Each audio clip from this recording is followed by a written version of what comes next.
Let's get into this. Oh dear. Alright, ladies and gentlemen, you didn't miss anything because we had no map introductions to be had. And I have something in my eye. 1 second. Ah! Oh my god, eyelash! You're supposed to protect my eye from things like this. I'm sorry about that, guys. It's gonna be wicked difficult to cast this game if I couldn't see.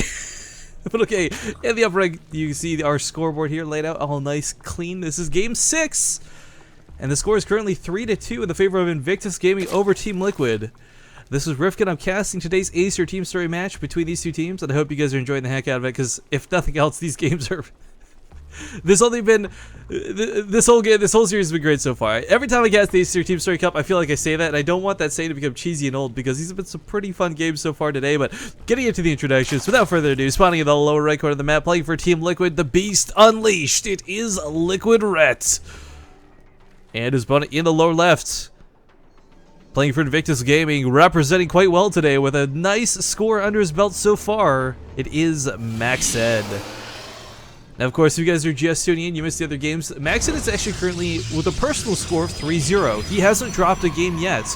His team was down 0-2 to Team Liquid, then they brought MacSed out, and he was able to wallop Team Liquid down so far. But Ret, guys, if you didn't see it, I talked about it a little bit before, did manage to impress the world with his ZVT, as he got an all-kill versus Complexity Gaming recently, and apparently his first all-kill ever. We'll see if his prowess extends here to ZVP, as his team is going to be relying on him quite heavily to try and take out... Oh, why is this not working? Sorry, 1 sec, guys. Try and take out this Protoss menace, I guess we could best describe it as. And I just had to tab out and turn pause on the stream, because I didn't want this to start lagging in the middle of the game or something absurd like that. Well, we've got this game setting up, actually, because Ret did go for hatchery first. And MacSed went for a gateway expand. Expand, of course, you can tell by the 2 gases. 2 and 2 on each gas. I did want to take a moment to thank the people tuning into Base Trade TV. Now, yes, we've got about a lot of new people who have probably never been to the channel before watching today, and thank you for watching us, guys. But there were a lot of the regulars, and we had a bit of fundraising going on over the last couple months that did help me get the computer, which I'm now using today to broadcast for you. Before, we were kind of stuck on medium settings to low settings. It was always maybe 30 FPS at best.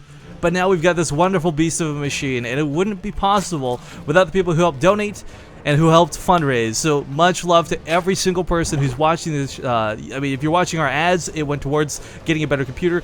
Everything we do at Base Trade TV goes towards improving the broadcast, and we hope we'll be able to keep bringing you new and higher quality productions as time goes on. But for the time being, thank you. Seriously, thank you. Just for watching. But okay, expansion is down here for MacSed, and my awkward thank yous aside, we seem to be gearing ourselves up to a very that we've seen before. Now, Ret, who's been on the sidelines, has one advantage TLO and Snoot did not, where he knows, most likely, what his opponent's going to be doing. Whether it's from the German stream, or whether it's from our stream, or whether it's from the Chinese stream, I would hope Ret has been watching MacSed, trying to figure out, get used to his builds, like, okay, this guy really likes sentries, what can I do to crush this in the early game? Because the big thing for TLO, guys, you might be thinking, well, wait, the sentries aren't the problem. TLO, he lived through the sentries. It still lost the game. But what TLO didn't do was crush the army. He allowed MacSed to go back home, sort of ball up to that Protoss death stage, and was a bit of trouble. But MacSed, perhaps with the metagame, says, look, this guy, he's probably thinking exactly what I'm thinking. This guy's been on the sidelines. He's been watching my last 2 games. He knows I'm probably going to go with sentries. So instead, let's change it up. And on a map like Newkirk especially, I really like this Stargate choice. Now, on most maps, Stargate's good in general. Phoenixes are magnificent. They're wonderful versus Zerg. But on Newkirk, of course, you've got this lovely... I mean, they may have filled in the lower half of the map, but you've still got all this lovely space between the bases, which you can abuse air units. Now, I believe Ret actually just scouted that. He did see the Stargate coming down.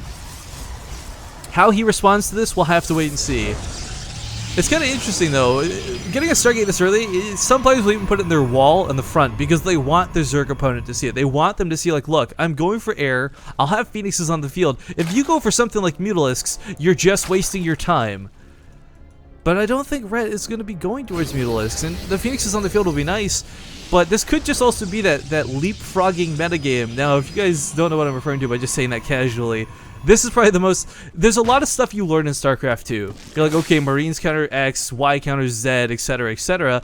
But the big thing is when Phoenixes come out on the field, usually it's to force your opponent into Hydralisks. It's really the only effective way to shut them down.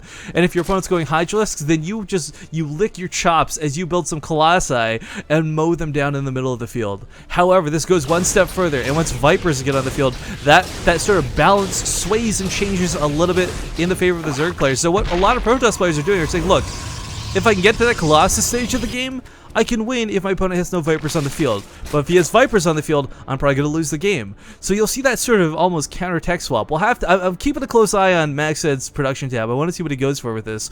Because Phoenixes alone are good. You don't have to follow it up with Colossus. And sometimes it's better to not. But we do have Spore Crawlers come down in the mineral lines. One in each mineral line. Not exactly going to shut Phoenixes down. What one Spore Crawler and a Queen does in each mineral line is deter Phoenixes. It doesn't kill them, it doesn't shut them down. But what two Spore Crawlers in each mineral line means you're just not going to deal with this, and you will shut it down outright. It's a little bit funny how there's that small of a distinction, but these drones actually get away because there's not enough DPS to, I guess, MacSed getting a little bit greedy over Graviton beaming. I believe that's what it's called, right? Yeah, Graviton beaming the drones out.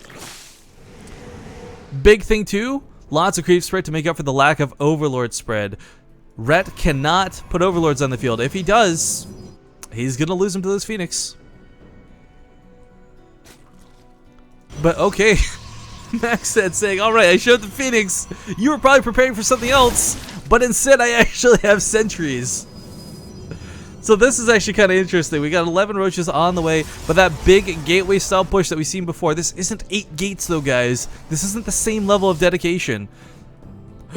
Ooh, hiccup out of nowhere. I don't think he'll be able to crush Ret the same way he's been able to do to both Snoot and TLO with this push, but the Phoenixes will be a huge add-on to this.